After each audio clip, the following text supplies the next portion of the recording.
So with the verbal behavior piece, we're just going to try to take a lot and ultimately kind of look at the two different main modalities that we're looking at within verbal behavior programming. So taking a lot of what we were just talking about and trying to facilitate it into our verbal behavior paradigm.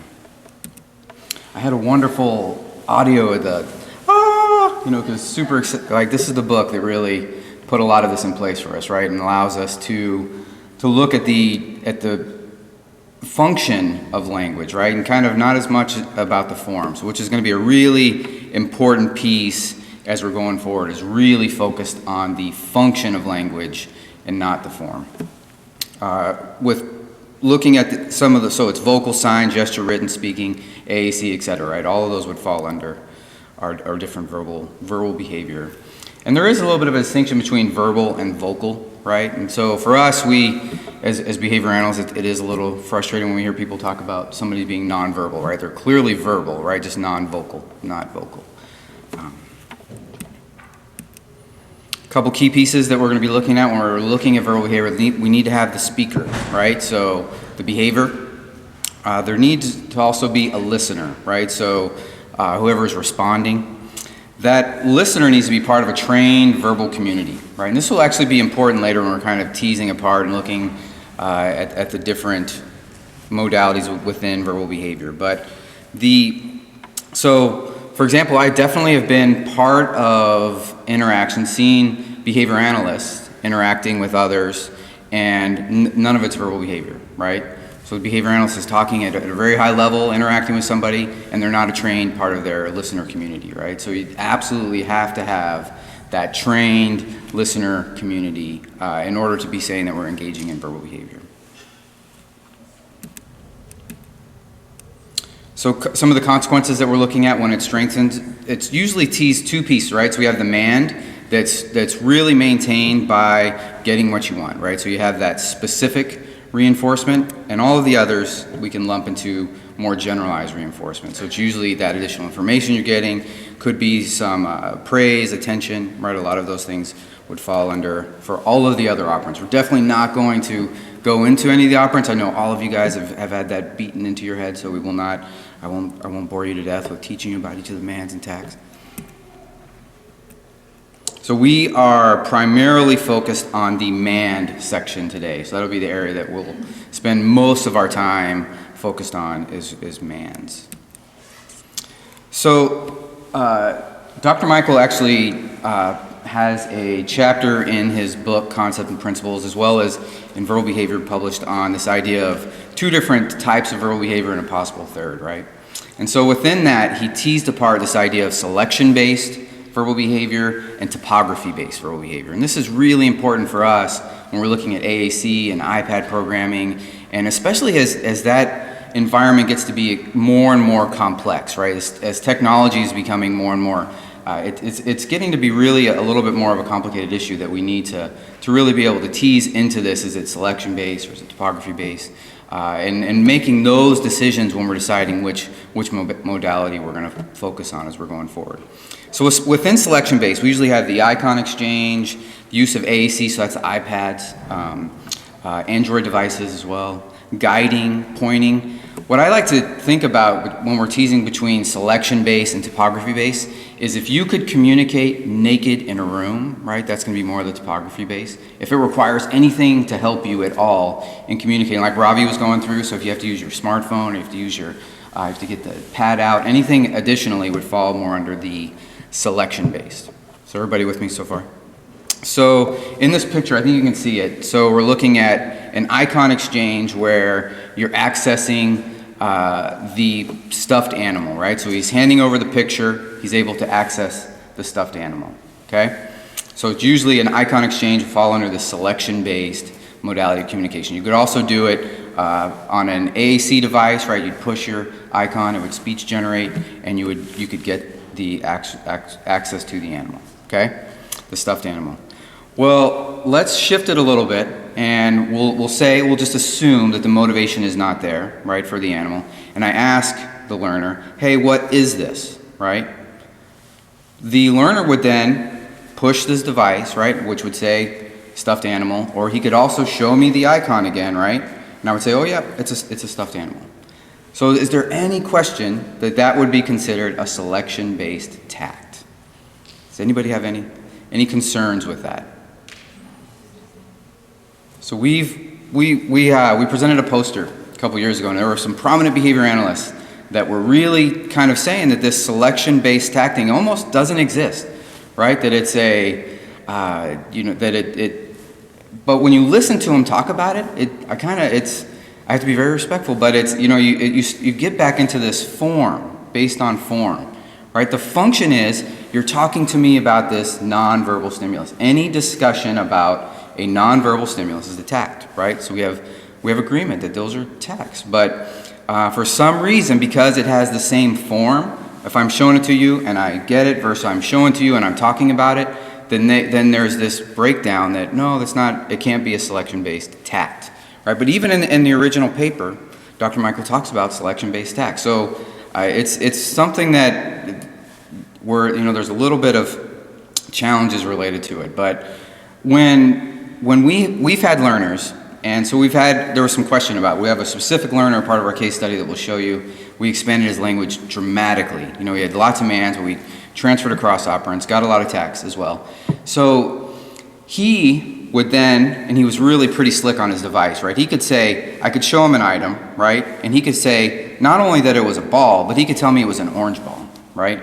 So now wait a minute. Now maybe we are getting tacting going on, right? So and we have it in video, and I'm ready to show it to everybody and really continue to fight this. And you'll see there's even some literature that's going back and forth fighting this issue, whether or not selection-based tacts are existent. I think it's very important that we go forward and seeing that these selection-based tacts actually do exist, and they are. As long as we continue based on function, it doesn't matter which form, if it's verbal or if it's done via a selection-based modality. It's the function. If the function is to talk to me about an item, if its function is to respond to some type of verbal stimulus, right, then you're engaging in selection-based intraverbals. And I can even see, and I think we'll have everybody completely dispelled when we get naming happening, right? So I can quickly talk to somebody about some stimulus, right? And so we'll go through an example that probably isn't, based on our current technology, wouldn't make a lot of sense. But I could be talking to somebody, so I love golfing, right? So I might talk to a learner like, oh, this is a golf ball, I love golf, right? And that's it. And so he searches through, goes to Google Images, right, on his device, finds golf ball, right, adds it into his library. He's then able to man for the golf ball, pushes it, say, hey, can I have the golf ball? I give him the golf ball. I could be somewhere else like, hey, what's that thing he's getting ready to hit? Oh, it's a golf ball, he's putting it on his thing. I could have an array out, and I could say, hey, can you give me the golf ball, right? Gives me the golf ball. All of that added into his repertoire just like that, right? So I think when we start getting that, everybody would say, oh, yep, that's definitely selection-based tacting. That's selection-based intraverbal behavior. That's selection-based, it's a little bit of work left to do it. But I'm glad, so going forward today, we'll definitely be talking about selection-based tacting. If you guys have any concerns, questions, any kind of argument about that, we would love to take those on, and we can discuss it a lot further, but it seems like everybody's okay. With topography-based, vocal and sign are the main ones that we'll kind of look at today when looking at topography-based verbal behavior. So what I'd like to do, I'm a nerd and geek, so any opportunity I can get to put a comic book image or sci-fi characters up, I'll try to utilize those as much as possible. But I'd like to pit the superpowers of selection-based verbal behavior versus topography-based. And we'll look at some common areas in which you would utilize this. And so just for some active responding, if you guys hold up a 1, right, that's going to be selection-based, and a 2 would be topography-based, okay? So let's see who you would think win in each of these areas. So what about universally understood? So if we think about the listener community, right, would 1 selection-based, 2 topography-based, who do you think would win this battle? It's like, agreement? And it actually would be selection-based, right? In particular, the icons, right? You can go anywhere, most anywhere, show you an icon, and I can access something, right? So within that selection-based, there's usually going to be the largest listener community would surround that selection-based piece within the icon, right? Which is usually kind of nice if you have a speech-generating device. You could see where I'm going to talk to you and you maybe speak French and my speech generating device is in English, and when I push my device and I'm interacting with you in some way, it's not verbal behavior, right? However, if I turn my device around, show you the icon, right, then I'm engaging in verbal behavior. What about transportability? 1 would be our selection-based, 2 topography-based. Yeah, absolutely. Right, so we have our voice, we can take it with us anywhere. And this is, I'll tell you, I think technology is really kind of diminishing this gap more and more. I mean, look at, we have guys that can do a lot on their iPod Touch. And that's a very, very small device. Pretty soon we're going to have, wearable computers. Everybody, I mean, the watches, Google Glasses. We're going to talk later about even some of the neat pieces related to that. It's small. I mean, that gap is getting smaller and smaller all the time. And very similar to this guy, I mean, that's lugging around a whole bunch. I mean, when we have some of these devices that we'll look at, I mean, that was, carrying around all of this stuff that you don't, I mean, it's getting less and less to be an issue.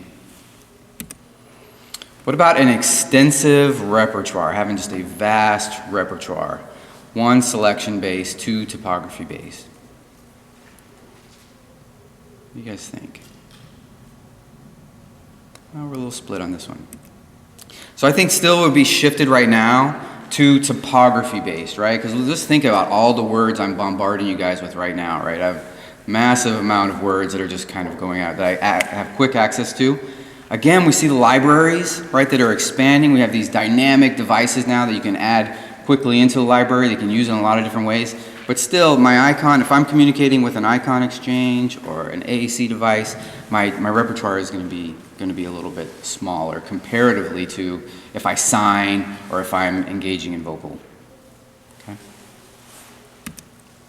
What about ease of instruction, right? What do you guys think? Is it easier to teach somebody a selection-based modality, or is it easier to teach them a topography-based?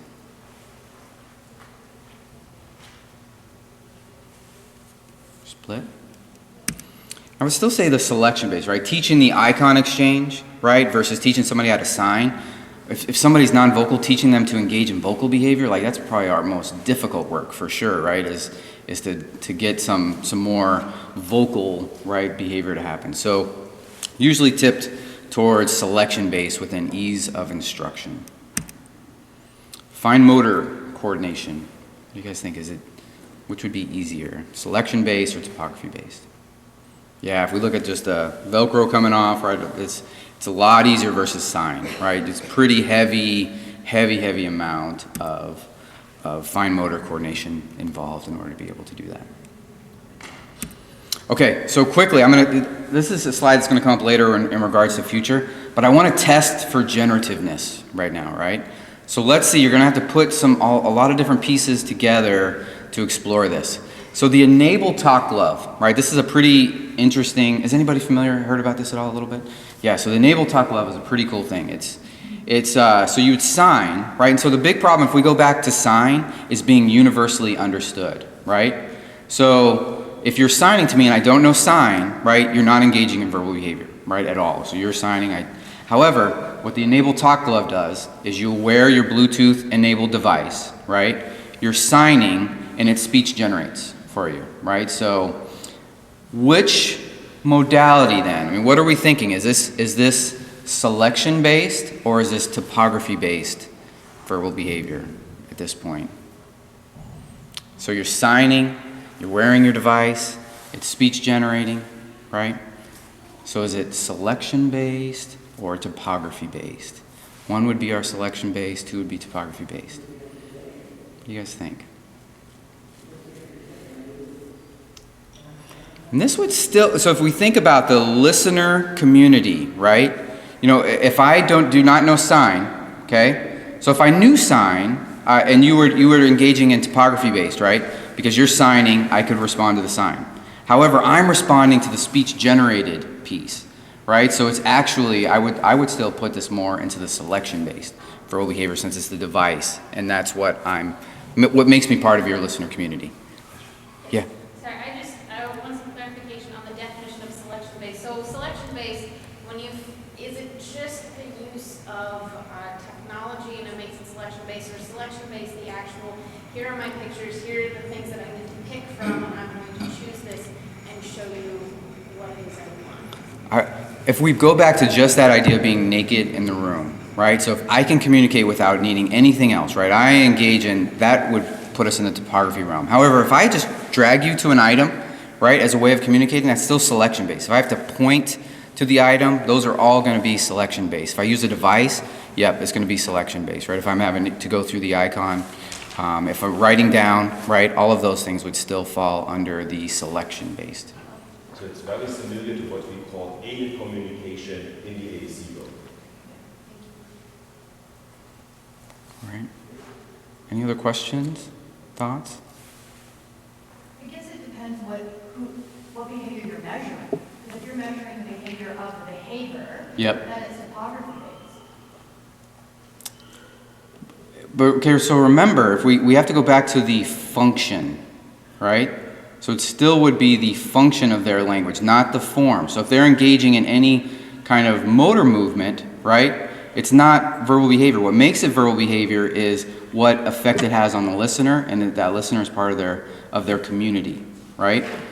So if you're engaging in any kind of movement, right, I could measure that, and I could actually collect data on that, but it wouldn't necessarily be verbal behavior until you have all of those pieces together, right? You have to have all three of those pieces.